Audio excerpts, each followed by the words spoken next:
इकडे उद्धव ठाकरेंनी दिलेल्या मुलाखतीत महाभारतातलं उदाहरण दिलं आणि यात त्यांनी शिंदेंच्या सेनेचा कौरव असा उल्लेख केला। भाजपची कौरव नीती हरणार असं ठाकरे म्हणाले, तर शिरसाटांनी याला प्रत्युत्तर देताना ठाकरेंनाच प्रश्न विचारलाय, तुमच्यासोबत इतके वर्ष होतो तो कौरव म्हणून होतो का असा प्रश्न शिरसाटांनी केला। हे जे काय ईडी इन्कम टॅक्स सीबीआयच्या माध्यमातून चक्रव्यूह टाकतायत ही भेकड लोक आहेत। ह्यांना अभिमन्यू सारखं धैर्य नाहीये लढायचं। तो चक्रव्यूहात घुसला होता।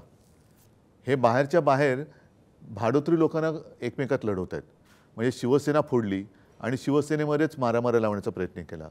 राष्ट्रवादी फोडली म्हणजे कुटुंब फोडतायत, कुटुंबात कलह लावतायत, पक्षामध्ये भांडणं लावतायत।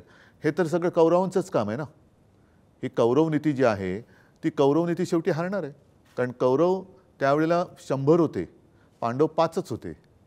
होय, पण 5 पांडवांनी 100 कौरवांवरती मात केली होती, कारण पांडव हे सत्यासाठी आणि धर्माच्या बाजूने लढत होते।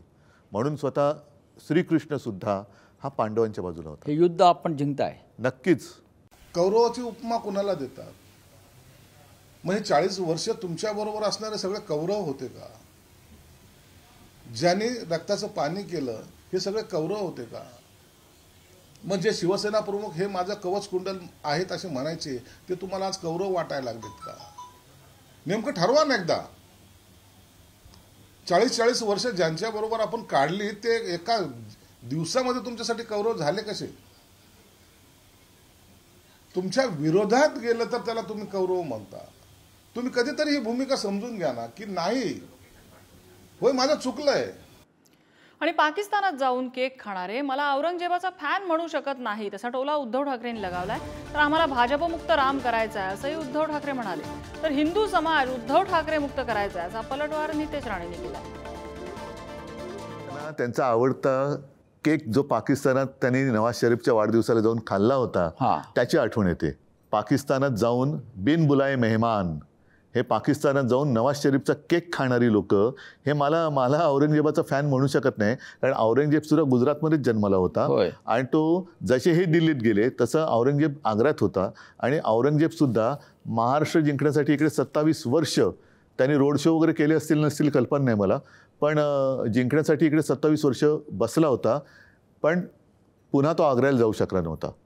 कदाचित तेव्हा औरंगजेबाने सुद्धा मोठमोठ्या सभा घेतल्या असतील किंवा रोड शो सुद्धा केले असतील।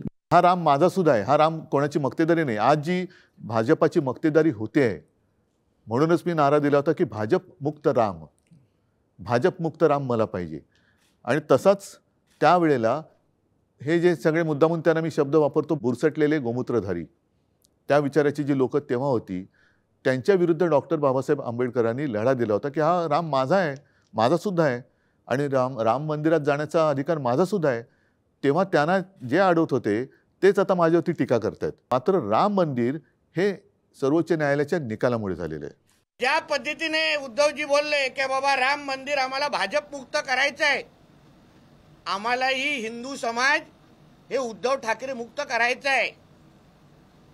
कारण का जो हिंदू समाजाचा द्वेष हा उद्धव ठाकरे आणि त्याचे सगळे जी काही हिरवी टोळी करत बसलेली आहे त्या सगळ्याला थांबवण्याचं काम या देशाची जनता निश्चित पद्धतीने करेल असा माझा ठाम विश्वास आहे।